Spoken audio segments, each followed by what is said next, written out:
some of the legislation that we're encouraging our delegation to consider to sponsor, which is to ban the box. The state of Massachusetts has recently done that, and as of February 2012, that is now prohibited in the state of Massachusetts. I want to also say it is illegal, it is unconstitutional for employers to automatically disqualify people based on criminal records. Everybody should know that. The problem is, how do we know? Okay, now there are some exceptions for those disqualifications based on whether or not there is a logical link or a logical connection to the type of work that you're doing. But pretty much, the reason for that is because there would be a large impact on African American males predominantly who will be excluded and are excluded in reality. 75% of all those that disclose are automatically excluded from even being considered. So the ban the box legislation would prohibit that, prohibit an employer from asking the question for the first phase of the application stage.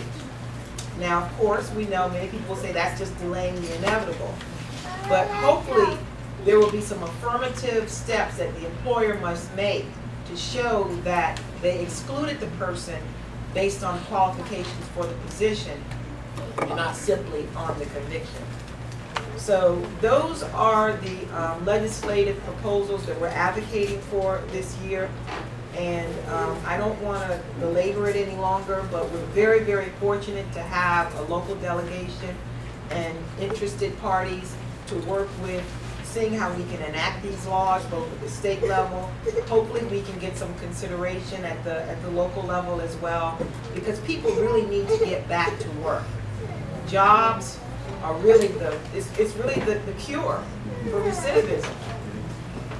And so, and the coalition is also looking at not just the prison, the schoolhouse to jailhouse pipeline, but how can we help transition people coming out of jail even before they're being released, so that they're ready for work. They're prepped and they're ready for work. So we're going to continue this throughout the year, and we hope that all of you can join us. Yes, Commissioner? Leah, you mentioned a 3-year, 5-year, 10-year. I guess that was what you had submitted for legislation. What were the first two? The 3-year was for the withheld adjudication. Okay. And the 5-year for lower levels, for example, a misdemeanor. Okay. 10-year for more serious offense such as a felony, and no waiting time for no cross. So without any further ado, I'd like to invite our legislative delegation to tell us how they can help us see how we can help people reestablish their employment. Thank you.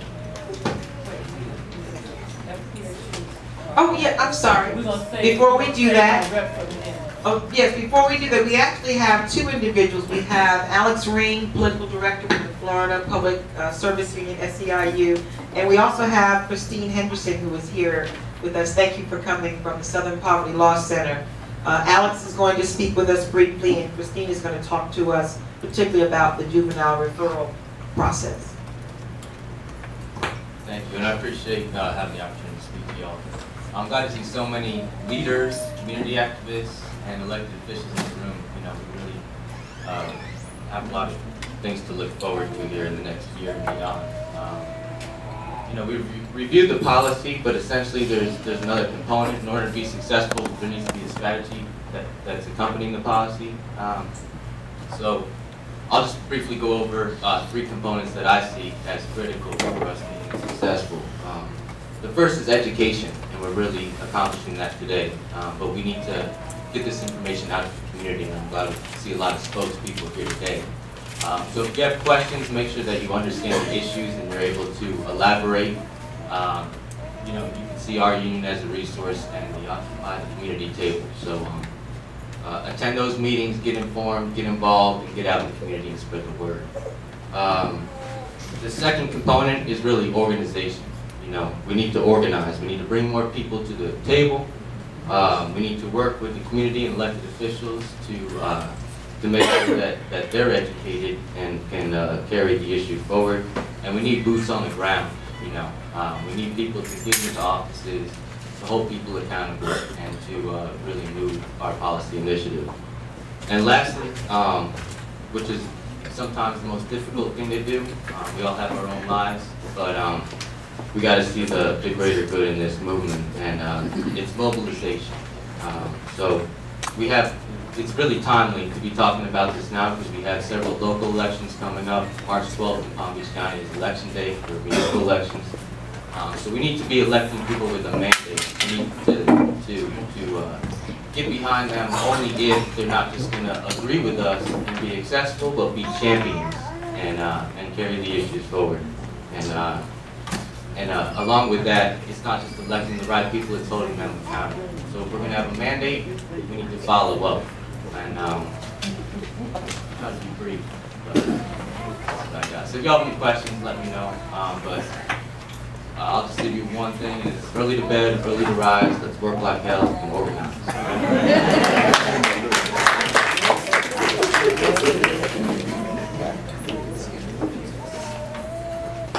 I just want you all to know that SPLC does a significant amount of work in Tallahassee surrounding juvenile issues. They have a lobbyist. In the state of Florida, we do a lot of juvenile justice work that deals with the pipeline issues.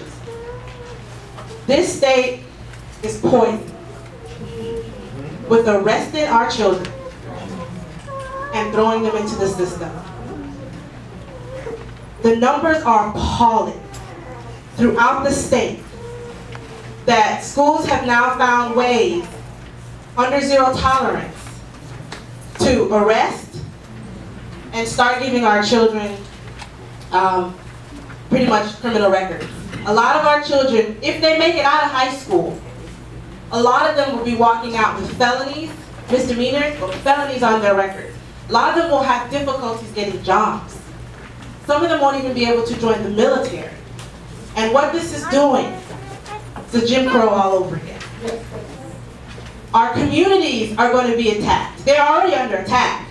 But when you have the new age of children that are coming out who can't get jobs, who can't support their families, young ladies who are out there with no support, no aid or nothing, because the system has systematically found a way to suppress our children, we have a problem. In the state of Florida, it's outrageous. One of the things that we're doing, we as the Southern Poverty Law Center are fed up. From the work that we've done throughout the counties, we have decided that locally, no one listens. We go to the state, no one cares. So what we've decided to do is we are helping and we are organizing communities and we're taking people to Tallahassee, that's it. We're tired of it. We're not dealing with it no more. We are pushing, we're trying to push legislation that will, one, stop schools from arresting kids in school for misdemeanor charges. When I was in school, you know, I don't condone it, but you know, we had fights. You had to sit outside and wait for the principal to talk to you. Maybe you would have got suspended. Now these kids are getting arrested because they had a little squabble at school. They're finding issues that will arrest our children, and the majority of the kids that do get arrested are for misdemeanor charges. So you arrest a kid for a minor incident that happens at school, and now they have an arrest record. So we're asking for them not to arrest children, allow children to be arrested at school for misdemeanor charges. Another thing we're pushing for is that we're asking for kids who have misdemeanor charges not to be committed to the juvenile prison. Many of you may know that a lot of the kids are being committed to prisons. They can be gone 6 months to a year or plus, serving time for an incident that happened. And what we started noticing when we were documenting this, we're noticing that the majority of the kids were being in trouble because of misdemeanor charges. Not felony charges, but misdemeanor charges. You uproot this child from their homes. You send them to a program that claims to rehabilitate. Let me tell you something. Straight out of college, I graduated from college and I got an opportunity to work as a case manager at a child's, at a moderate 6, so it's a level 6, moderate level kids program. Most of the kids who are housed there, they will be there for 6 to 9 months. I thought I was coming out of school, I'm going to save these little boys. I'm going to help them. They got problems at home. They got problems at school. I'm gonna come here, I'm gonna rehabilitate these children. I started working over there. It took me 2 weeks before I realized just how messed up this system is. You can't tell me nothing. Can't nobody come up here and tell me, well, you don't know what you're talking about. I know, because I walked those halls. And I had those children. And these are children who may be in the street, may walk around, and I'm tough. But when they're behind those doors, they're scared. They don't have resources. When you hear their stories and how a lot of them end up in the system, you'd be surprised. We are failing our children because they claim to rehabilitate, but they fail. I've watched these kids get abused. I've watched the setup. I've watched where when Q&A, quality assurance is coming in, here's the top 10 kids that they want to see. Go and make sure those folders look like they're supposed to. Hide the kids that we know will get us in trouble and give candy and sodas to the one they want to talk to. I called abuse on staff for things that I saw, and they jeopardized my job. And I was threatened to lose my job because I was doing what I thought I came to do, was for advocate for children. So you can't tell me nothing. I refuse to stand here and tell you that when we send our kids to be rehabilitated because they might have a problem, that they're supposed to be getting services, that's exactly what is happening. I refuse. I will say that there probably are a couple that that may attempt to do what they say they do. But they collect a lot of money, they give these providers all this money, who's contracted, that are going to get paid if that bed is full or if that bed is empty. And they're going to make the money off the backs of our children. So one of the things that I'm adamant for, and I'm definitely pushing, is to not send kids with misdemeanor charges away for 6 to 9 months to come back worse than they were already. And don't get any services. Fall behind at school because the kids do not get educated. I was there. I was a case manager. I will tell you the truth. There's no reason for me to lie. Tell the truth. Tell the truth. There's no reason for me to lie. When they're printing out worksheet paperwork for a child who's in the 8th grade and his math work is 2 plus 5, this is a problem. And you wonder why they come back and they fall behind. They drop out of school because they can't keep up. But for 6 to 9 months, you weren't even educated yet. Another thing that we're pushing for is we're asking for DJJ to shut down a lot of these empty beds. Like I told you, this year they're doing this roadmap to to excellence thing, and I commend them because they're making attempts, because the JJ system is messed up. But they still have a long way to go. But I do appreciate the effort. They shut down a couple of beds. It's not enough. It's not enough. So the amount of kids that they're arresting and they're sending away, the amount of kids who are sent to these beds, there are programs that have many open beds that are just sitting there. But no matter what, those providers are getting paid money. Why not shut down those beds? And the money that you save from those beds that we're shutting down, we turn around and we give it back to the communities that need it, like West Palm Beach, like Riviera Beach, where churches, mentorship programs, for programs that can be created, get the funding locally. There's a lot of local organizations that always say one thing: we just don't got the money. We just don't have the funding. Why not shut down those beds and give those resources back to the community, which is one of the things that we're pushing. Shut down those beds and invest in the communities that those children come from, so they have something closer to home. They have people that can touch them and work with them that are from their neighborhoods and who care about them. Not the same people that are trying to make the money. And the last thing that we're pushing is to repeal SB 2112.